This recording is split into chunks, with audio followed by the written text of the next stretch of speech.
तो प्यारे विद्यार्थियों नमस्कार, स्वागत है आप सभी का एक और नए वीडियो में। प्यारे विद्यार्थियों, आज मैं आपको बताने वाला हूं त्रैमासिक परीक्षा 2022-23 कक्षा 9वीं संस्कृत विषय का फुल क्वेश्चन पेपर। जी हाँ दोस्तों, सब कुछ मैं आपको आज इसी वीडियो में बताने वाला हूं, तो इसलिए पूरा वीडियो देखकर जरूर जाइएगा, जिससे कि आपको पूरा आपका क्वेश्चन पेपर समझ में आ सके और क्या क्या चीज़ें आपसे दोस्तों किस किस आधार पर आपसे पूछी जाएगी, सारी चीज़ें आपको समझ में आ सकें। तो चलिए दोस्तों, अब आगे बढ़ते हैं और देखते हैं और समझते हैं कि आपसे दोस्तों क्या क्या चीज़ें पूछी जाएंगी और किस किस आधार पर दोस्तों इसको आपको तैयार कर लेना है। तो चलिए आगे बढ़ते हैं, देखते हैं और समझते हैं कि आपके त्रैमासिक परीक्षाओं में कक्षा 9वीं में संस्कृत विषय में से क्या क्या चीज़ें पूछी जाएंगी। जी हाँ दोस्तों, मैं आपको पूरी व्याकरण भी बताऊंगा और इसी के साथ में ये भी चीज़ें बताऊंगा कि आपको किस किस आधार पर दोस्तों आपको तैयारी कर लेनी है, जिससे कि आपका पूरी तैयारी अच्छे से हो सके। तो चलिए अब आगे बढ़ते हैं, देखते हैं और समझते हैं कि आपका संस्कृत विषय का पेपर कितना अच्छा आएगा और क्या क्या चीज़ें इसमें से आपको अच्छे से याद कर लेनी है। तो चलिए अब आगे बढ़ते हैं, देखते हैं पूरा संस्कृत का पेपर।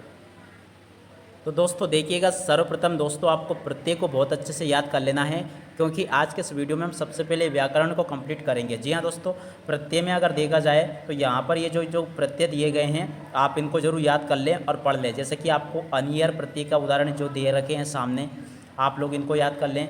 और जैसे कि अगला जो दे रखा है ये प्रत्यय है श्रत, श्रत से संबंधित जो भी उदाहरण ये दे रखे हैं आप लोग इनको याद कर लें।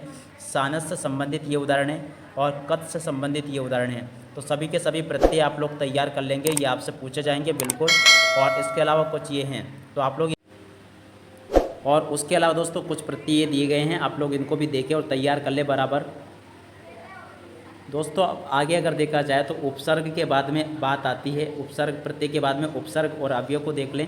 तो आप लोग इनको देख लें। जैसे प्रा का क्या मतलब होता है, प्रणाम, प्राचार्य। इसमें आपसे पूछा जाएगा पराजय इत्यस्मिन् पदे उपसर्ग अस्ति, तो आपको परा बता देना है। अपहारा इत्यस्मिन् पदे उपसर्ग अस्ति, तो आपको ये बता देना है। तो इस आधार पर दोस्तों आपको पूरा ये तैयार कर लेना है। और इसके अलावा कुछ उपसर्ग ये दे रखे हैं, आप लोग इनको भी देखेंगे और बराबर इनको तैयार कर लेंगे। चलिए अब आगे बढ़ते हैं। इसके अलावा दोस्तों अगर आगे देखा जाए तो शब्द रूपाणी भी आपसे पूछी जाएगी। तो शब्द रूपाणी में दोस्तों आपको क्या करना है, एक तो खास तो राम की विभक्ति आपको याद कर लेनी है, और राम के अलावा दोस्तों आपको एक रमा वाली याद कर लेनी है। और इसके अलावा दोस्तों आपको अगला रमा के बाद में आगे देखा जाए तो एक साधु वाली आपको याद कर लेनी है। तीनों की तीनों विभक्तियाँ यहाँ से आप याद जरूर कर लेंगे, ये आपसे बिल्कुल पूछी जाएगी। इसके अलावा दोस्तों अगर आपसे धातु रूपाणी की बात की जाए, धातु रूपाणी यानी जो लकार होते हैं, लकारों में आपसे क्या क्या पूछे जाएंगे, आपको ये लकार जो यहाँ पे दिखाए गए हैं, जैसे कि ये ऊपर दिखाया गया है, इस लकार को आप याद कर लें। ये आपका वर्तमान काल है और ये आपका लंग लकार है भूतकाल, और ये लट लकार है भविष्यकाल। तीनों को आप बहुत अच्छे से याद जरूर कर लेंगे, इसमें से क्वेश्चन आपसे जरूर पूछे जाएंगे। और इसके अलावा दोस्तों ये चौथा पांचवा भी आप कर लें, खासकर यहाँ तक कि आप कर लें, और इस आधार पर दोस्तों आप पूरा बना सकते हो। देखिएगा मैं आपको लकार बनाना सिखाता हूँ। जैसे कि आपको बहुधातु का पूछा गया है, तो यहाँ पे एक वचन में हो जाएगा बहुतु, यहाँ पे हो जाएगा बहुताम, और यहाँ पे अंतु हो जाएगा। यानी कि जो पेन से मेरे द्वारा यहाँ पर लिखे गए हैं ये आपके दोस्तों क्या हैं, इनके लिए बनाए गए सूत्र हैं। जैसे कि इसका है आता, आता यानी भव इसमें बीच में आ जाएगा, तो ये क्या हो जाएगा अभवत, अभवता, आताम, इसका सूत्र आताम है, तो ये क्या हो जाएगा अभवताम। तो इस आधार पर ये पूरा हो जाएगा, तो आप ऐसे तैयार इसको जरूर कर लें। चलिए अब आगे बढ़ते हैं। इसके अलावा दोस्तों आपसे ये छात्रवृत्ति हेतु आवेदन पत्र जरूर पूछा जाएगा, आप लोग इसको जरूर कर लें और इसको बहुत अच्छे से याद जरूर कर लेंगे, जिससे कि दोस्तों आप सभी लोग इसको परीक्षाओं में लिखकर आ सकें। आप इसको बिल्कुल बहुत अच्छे से याद जरूर कर लें। और दोस्तों इसी के साथ में मैं आपको एक निबंध भी बता रहा हूँ, जो कि आपकी परीक्षाओं में बिल्कुल लिखने को आएगा। तो दोस्तों आपको ये करना है कि संस्कृत भाषा का निबंध आपको ये याद कर लेना है पूरा का पूरा। ये संस्कृत भाषा का निबंध यहाँ पर आपको दिया गया है, आप इसको पूरा यहाँ से लिख ले, ये बिल्कुल आपसे पूछा जाएगा। इसके अलावा दोस्तों आपका जो वही निबंध है ऊपर वाला संस्कृत भाषा का, उसका कुछ हिस्सा ये है, आप लोग इसको भी देखेंगे और पूरा याद कर लेंगे। इसके अलावा दोस्तों आपके संस्कृत विषय के पार्ट के अंतर्गत आने वाले क्वेश्चन आंसर हम देख लेते हैं। ये आपके पार्ट 1 के क्वेश्चन हैं, जो कि आपको बहुत अच्छे से पढ़ लेने हैं। देखिएगा पार्ट 1 का नाम क्या है, प्रथम पाठा भारतीय वसंत गीति। तो ये भारतीय वसंत गीति के ये पार्ट के क्वेश्चन आंसर है।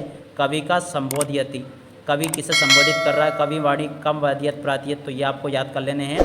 तो सभी के सभी आप लोग इस जगह से आप इन क्वेश्चन को नोट करेंगे। और इसके अलावा दोस्तों ये रहे इनके उत्तर, और उसके अलावा ये एक वाक्य वाले उत्तर हैं, तो आप सभी लोग यहाँ से इनको देखेंगे।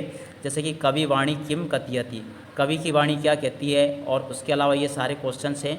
और ये यहाँ पर इनके उत्तर दे रखे हैं। तो यहाँ से आप लोग इनको नोट कर लेंगे, जिससे कि आप सभी लोग इनको परीक्षाओं में अच्छे से लिखकर आ सको। तो ये पूरा का पूरा क्वेश्चन है और ये उनके उत्तर हैं। चलिए अब आगे देखते हैं। तो आगे अगर देखा जाए दोस्तों, तो आपका जो अगला पार्ट है, जी हाँ दोस्तों, आपका जो अगला पार्ट है जिसका नाम क्या है, आपका अगले पार्ट का नाम है स्वर्ण काका।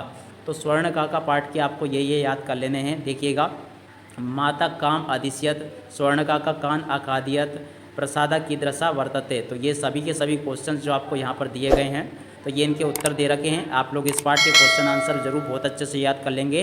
पूरा का पूरा आपसे दोस्तों इसी आधार पर पूछा जाएगा, आप लोग इनको इसी आधार पर क्वेश्चन को याद जरूर कर लें।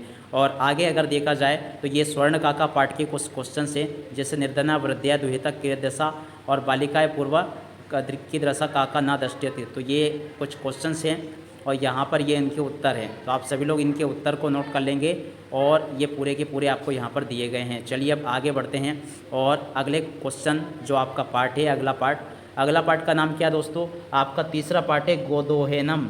क्या नाम है, गोदोहेनम जो पार्ट है उसमें से कुछ क्वेश्चंस हैं, आप लोग इनको देखेंगे और पूरा इसको समझ लेंगे।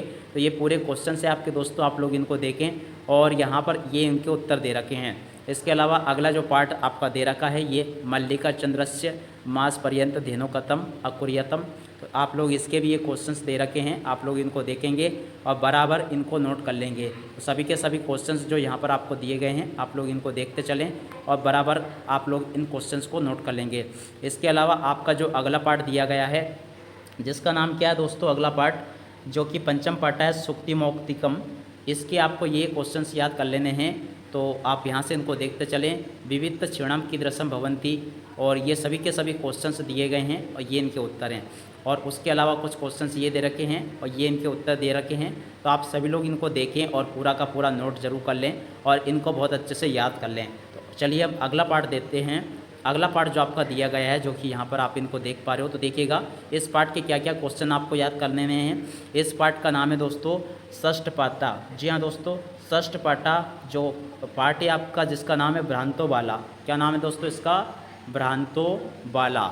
भ्रांतोबाला से क्या क्या क्वेश्चन आपसे पूछे जाएंगे वो भी हम देख लेते हैं और सीख लेते हैं। तो देखिएगा, कहाँ तांद्रुला भवंती, आलसी कौन होता है। तो ये सभी के सभी क्वेश्चंस दिए गए हैं और इसके अलावा यहाँ पर ये इनके उत्तर दिए गए हैं। इसके अलावा आगे आप देख पा रहे हो, बाला कदा क्रीडितुम आगच्छत, ये आपको पढ़ लेने हैं। तो यहाँ से आप सभी लोग इन क्वेश्चंस को देखते चलेंगे और यहाँ पर जो इनके उत्तर दे रखे हैं इनको आप लोग याद कर लेंगे। दोस्तों अभी तक यहाँ पर मेरे द्वारा आप सभी को संस्कृत विषय का भी पूरा सिलेबस यहाँ पर कंप्लीट करके दिखा दिया गया है। तो आप सभी लोग इनको पूरा कंप्लीट जरूर कर लें और अच्छे से इनको याद जरूर कर लें। इसी के साथ में दोस्तों आपको ये वीडियो कैसा लगा हमें कमेंट करके ज़रूर बताइएगा। और इसी के साथ में दोस्तों इस वीडियो को आप लोग अपने सभी दोस्तों के साथ में शेयर करना ना भूलें। और इसी के साथ में दोस्तों इस वीडियो को यहीं पर पूरा करते हैं। नमस्कार, जय हिंद, जय भारत।